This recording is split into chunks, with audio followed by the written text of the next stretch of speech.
by Zach Wilson. So here's a quick table of contents. A quick background. First slide is quick background on Twitter and sports.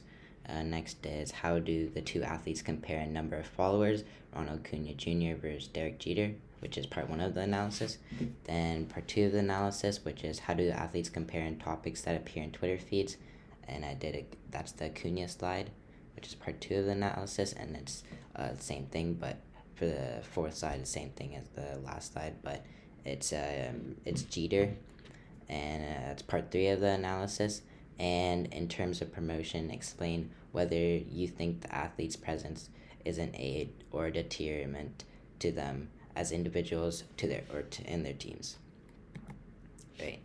So here's the first slide, Twitter and sports. Twitter has recently played a huge role in sports and athletes, allowing athletes to grow their brand and express their personalities better than ever. Most athletes utilize their Twitter to grow their brand and market their own products. Twitter is also used as a news source for sports over the last couple of years, as news about free agency signings and trade deadline moves are usually expressed first through insiders on Twitter, like insiders of the sports. So here's the next slide. How do the two athletes compare in number of followers? Ronald Acuna Jr. versus Derek Jeter, which is part one of the analysis.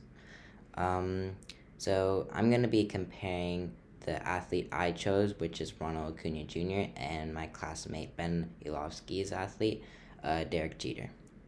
Derek Jeter actually beats Ronald Acuna Jr. in Twitter followers with 361,000, while Acuna has around 198,000 followers.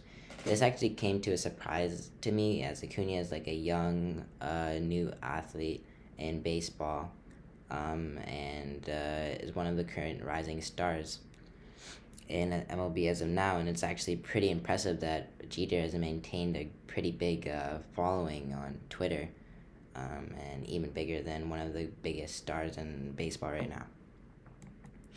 So this is the Acuna side of the comparison, and how do the athletes compare in topics that appear in their Twitter feeds. Part two of the analysis. So Acuna is, I think, is one of the most marketable players in the MLB right now, and is an amazing player, and is arguably a top 5 player in the league as of now. Acuna has a great personality that he expresses on and off the field. On Twitter, Acuna mainly utilizes it to promote his sponsorships and products. Acuna also likes to express his personality, and he shares videos and pictures of his home runs and great plays and like all his celebrations and stuff, and was even been retweeted and had multiple tweets going back and forth with LeBron James about one of his home runs and celebrations, which is huge for baseball. And he interacts with a lot of big name players from other sports on Twitter, retweeting tweets from Trae Young and LeBron James, who like tweeted about Ronald Acuna's like big home run or his celebration or whatever.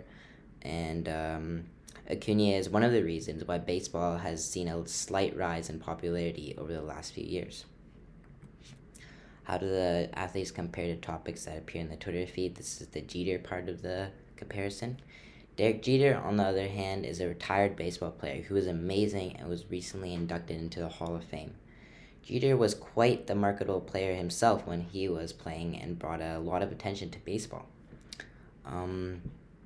Although now Jeter is retired and mostly posts on Twitter about his family and friends, and occasionally Jeter posts about promotions and sponsorships, just like Acuna. There isn't quite as much personality from Jeter as Acuna, and like no, he's not interacting with a lot of athletes and stuff. But Jeter still maintains his brand and continues to promote his product and sponsorships. And as a retired player, I think that's great. It's really impressive the following he has on Twitter.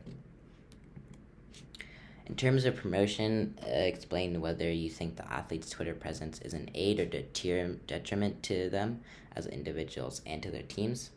So regarding Acuna, I think his Twitter presence is a massive aid to himself individually. He is growing the game of baseball while growing his brand and becoming the most successful he can be. When in regards to his team, I also think it is an aid to his team. While he is the star player of his team, growing his brand inevitably grows the brand of his team, the Atlanta Braves. And regarding Jeter, I think his Twitter presence is an aid to himself individually because although he is retired, his Twitter presence allows him to continue to promote his brand, products, and sponsorship. And since Jeter is retired, he doesn't really have a team right now, so it can't be an aid or detriment. So I didn't put anything for there. And the end. So thanks for watching, and hope that was good.